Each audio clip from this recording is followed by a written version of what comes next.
Hello students, आज के इस लेक्चर में हम पैराथायरॉयड ग्लैंड के बारे में अध्ययन करेंगे। पैराथायरॉयड ग्लैंड्स को पैराथायरॉयड नाम इसलिए दिया गया है क्योंकि ये जो ग्लैंड्स होती है वो थायराइड ग्रंथि से बहुत अधिक निकटता का संबंध रखती है, क्योंकि ये थायराइड ग्रंथि की जो डोर्सल सरफेस होती है उसी में ही ये एम्बेडेड रहती है या धसी हुई रहती है। पैराथायरॉयड ग्लैंड्स फिशेज में नहीं पाई जाती है, जबकि अन्य जो वर्टिब्रेट्स होते हैं उनमें ये प्रेजेंट रहती है। और इस ग्लैंड की खोज सबसे पहले रेनॉल्ड ने 1835 में की थी, और इसकी जो संरचना है उसकी स्टडी, उसका डिस्क्रिप्शन सैंडस्टॉर्म ने 1888 में किया था। ये जो ग्लैंड्स है ये मेनली कैल्शियम और फॉस्फोरस के मेटालविन्स से संबंधित होती है। फ्रॉग्स में यानी एम्फीबियंस में ये जो ग्लैंड है ये एक जोड़ी पाई जाती है, रेप्टाइल्स में ये 2 जोड़ी पाई जाती है, बर्ड्स में ये 1 जोड़ी से लेकर 2 जोड़ी तक पाई जाती है, जबकि मैमल्स में इनकी जो सामान्य संख्या होती है वह 4 होती है। हम बात करते हैं इसकी पोजीशन, ओरिजिन और स्ट्रक्चर का, यानी इसकी स्थिति, उसका उद्भव और इसकी संरचना किस प्रकार की होती है। ये जो ग्लैंड्स हैं ये थायराइड ग्लैंड की, जैसे मैंने बात की कि जो डोर्सल सरफेस में धसी हुई रहती है, और ये 2 जोड़ी छोटी व लाल सी ओवल शेप की ग्लैंड्स होती है। प्रत्येक जो ग्लैंड होती है वह 6 से 7 mm लंबी और 3 से 4 mm चौड़ी या उसकी विड्थ होती है। इन जो ग्लैंड्स होती हैं इनके प्रत्येक ग्लैंड का वेट लगभग 0.023 से 0.5 ग्राम होता है। हम हिस्टोलॉजिकली देखें तो ये जो ग्रंथियाँ होती है, ग्रंथिल कोशिकाओं के जो डेंस पिंड होते हैं उसके रूप में ये बनी होती है। प्रत्येक जो इसका पिंड होता है, जो लोब होता है, उसकी रचना एपिथेलियल सेल्स के ग्रुप से होती है, जिनके बीच बीच में ब्लड साइनस होते हैं, यानी रुधिर के जो कोटर है वो उन कोशिकाओं के समूह के बीच में पाए जाते हैं। जो प्रत्येक ग्लैंड होती है उसके चारों ओर एक लेयर पाई जाती है, वो लेयर होती है कनेक्टिव टिश्यू की, और ये कनेक्टिव टिश्यू की जो लेयर होती है ये एक कवरिंग बनाती है ग्लैंड के चारों ओर। इन लोब्स में जो ये लोब्स पाई जाती है ग्लैंड में, उनमें मेनली 2 प्रकार की सेल्स पाई जाती है। ये जो पैराथायरॉयड ग्लैंड का स्ट्रक्चर है इसे हम देख सकते हैं कि ये थायराइड ग्लैंड है। थायराइड ग्लैंड के ऊपर की ओर यानी डोर्सल सरफेस पे लेफ्ट साइड में भी 2 पैराथायरॉयड ग्लैंड है और राइट साइड में भी 2 पैराथायरॉयड ग्लैंड है। हम इनके सेल्स की बात कर रहे थे, तो सेल्स इसमें 2 प्रकार की पाई जाती है, चीफ सेल्स और ऑक्सीपिल सेल्स। चीफ सेल्स है ये छोटी, लगभग 4.8 माइक्रोन व्यास की होती है, जिनके मध्य में एक बड़ा न्यूक्लियस पाया जाता है, और ये पैराथॉर्मोन के संश्लेषण से संबंधित होती है। साइटोप्लाज्म को अगर स्टेन किया जाता है तो उसकी प्रतिक्रिया के आधार पर ये जो चीफ सेल्स होती है उनको आगे 2 प्रकार में सब डिवाइडेड किया जा सकता है। पहला प्रकार है लाइट चीफ सेल्स अर्थात हल्की मुख्य कोशिकाएं, और सेकंड है डार्क चीफ सेल्स अर्थात गहरी मुख्य कोशिकाएं। जो लाइट चीफ सेल्स होती है ये संख्या में ज़्यादा होती है और साइज में थोड़ी बड़ी होती है। इन सेल्स में जो सिक्रेटरी ग्रेन्यूल्स होते हैं, स्रावी कणिका जिनको बोलते हैं, वह काफ़ी कम मात्रा में पाए जाते हैं, और इनका जो गोल्गी कॉम्प्लेक्स है वो भी छोटा होता है। कोशिका द्रव्यमान में ग्लाइकोजन की मात्रा अधिक होती है, और ये निष्क्रिय अवस्था की कोशिकाएं होती है। दूसरा जो प्रकार है डार्क चीफ सेल्स, ये हल्की कोशिकाओं की अपेक्षा ये संख्या में कम होती है, लेकिन ये सिक्रेशन के पॉइंट ऑफ व्यू से बहुत एक्टिव होती है, अर्थात इनमें जो हार्मोन होता है उसका सिक्रेशन सिंथेसिस अधिक होता है, और हार्मोन्स का संश्लेषण अधिक होता है। यही वजह है कि इनमें एंडोप्लाज्मिक रेटिकुलम और माइटोकॉन्ड्रिया सक्रिय विस्तृत रूप में पाए जाते हैं, और इनमें ग्लाइकोजन कंटेंट भी कम होता है। जो सेकंड प्रकार है सेल्स का वो है ऑक्सीपिल सेल्स। ये जो ऑक्सीपिल सेल्स होती है ये मुख्य कोशिकाओं से ही रूपांतरित होती है, और ऑक्सीपिल कोशिकाएं एज के साथ इनकी संख्या बढ़ती है और ये चीफ सेल्स का ही डिग्रेडेड रूप होता है। इसके बाद हम बात करते हैं hormone of parathyroid gland. Parathyroid gland से जो हार्मोन निकलता है, जो स्रावित होता है, उसको पैराथायरॉयड कहते हैं। इसे सर्वप्रथम शुद्ध रूप में, प्योर फॉर्म में कोलिप ने 1925 में तैयार किया था, इसीलिए इसको कोलिप का हार्मोन भी कहा जाता है। ये हार्मोन प्रोटीन का बना होता है जिसका मोलिकुलर वेट लगभग 9500 होता है और इसमें 84 एमिनो एसिड्स पाए जाते हैं। प्रोटीन की कुछ छोटी ब्रांचेज, छोटी श्रृंखलाएं भी पैराथायरॉयड स्राव में पाई जाती हैं। इसके बाद हम बात करते हैं control of secretion of parathyroid. तो पैराथायरॉयड का जो सिक्रेशन होता है वो सीधे फीडबैक द्वारा कंट्रोल होता है।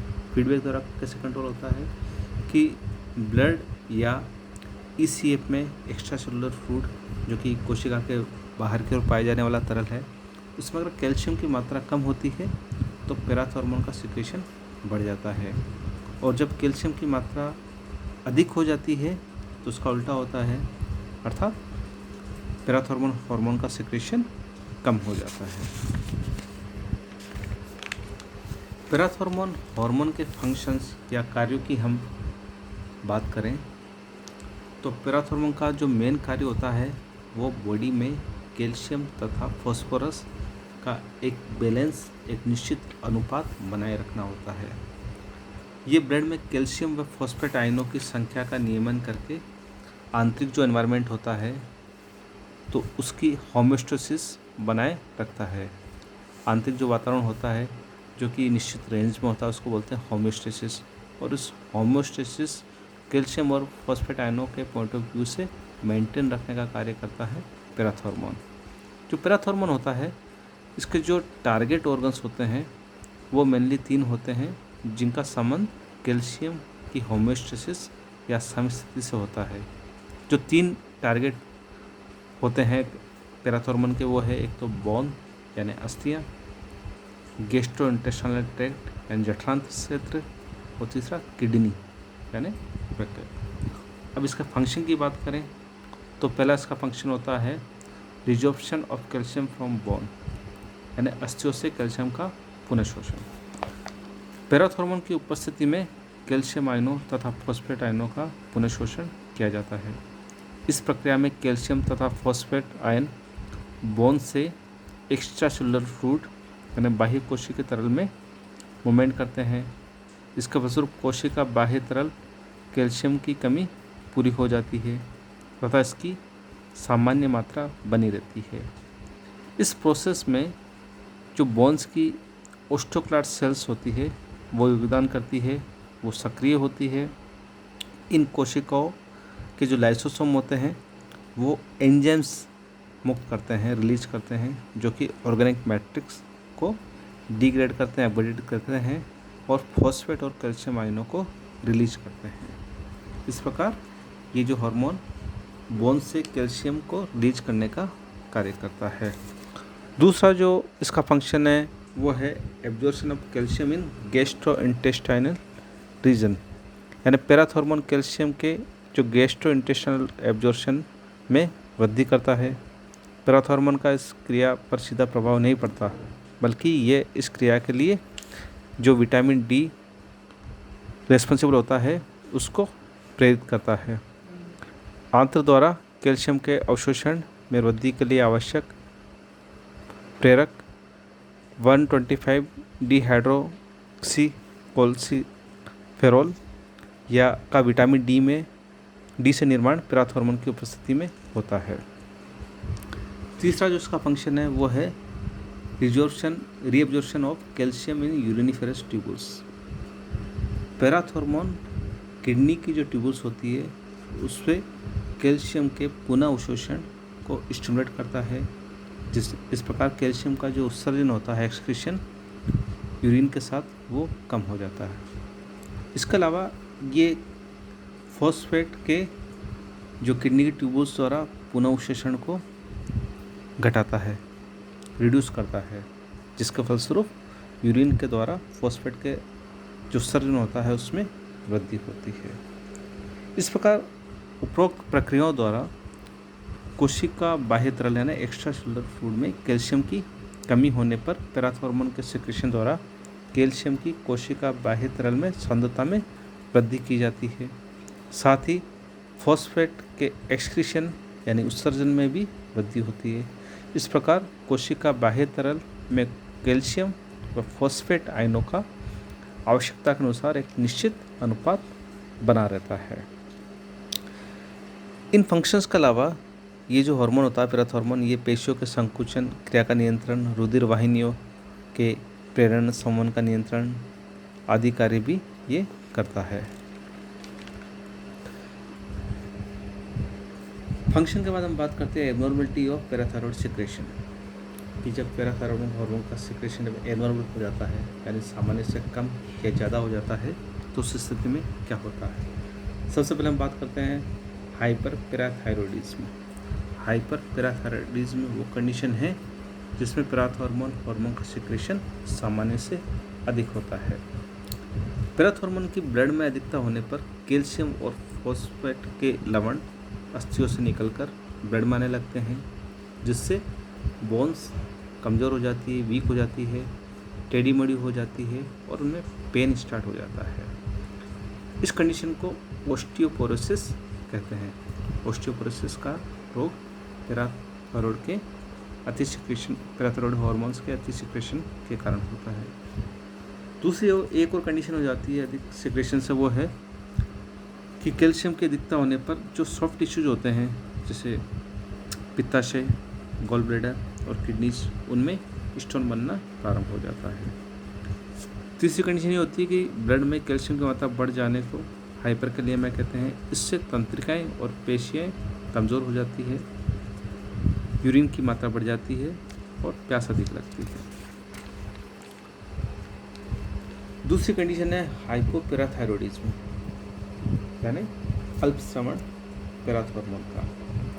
पैराथॉर्मोन के कम सिक्रेशन को हाइपोपैराथायरॉयडिज्म कहते हैं। पैराथॉर्मोन की कमी होने पर ईसीएफ में कैल्शियम की मात्रा कम यानी हाइपोकैल्सेमिया और फॉस्फेट की मात्रा अधिक हो जाती है। इससे पेशियों और नर्व्स में अननेसेसरी स्टिमुलेशन के कारण पेशियों में ऐंठन और कंपन होने लगता है। कभी कभी जो ऐच्छिक पेशियाँ होती है उनमें लंबे से समय तक के लिए संकुचन हो जाता है। इस कंडीशन को टिटेनिक कहते हैं। इस प्रकार हमने देखा कि जो पैराथायरॉयड ग्लैंड्स होती है वो कैल्शियम और फॉस्फेट के मेटाबॉलिज्म के लिए अधिक आवश्यक होती है। मैमल्स में ये 2 जोड़ी होती है और उनसे जो पैराथॉर्मोन हार्मोन निकलता है वह कैल्शियम और फॉस्फेट के निश्चित अनुपात को बनाए रखने का महत्वपूर्ण कार्य करता है।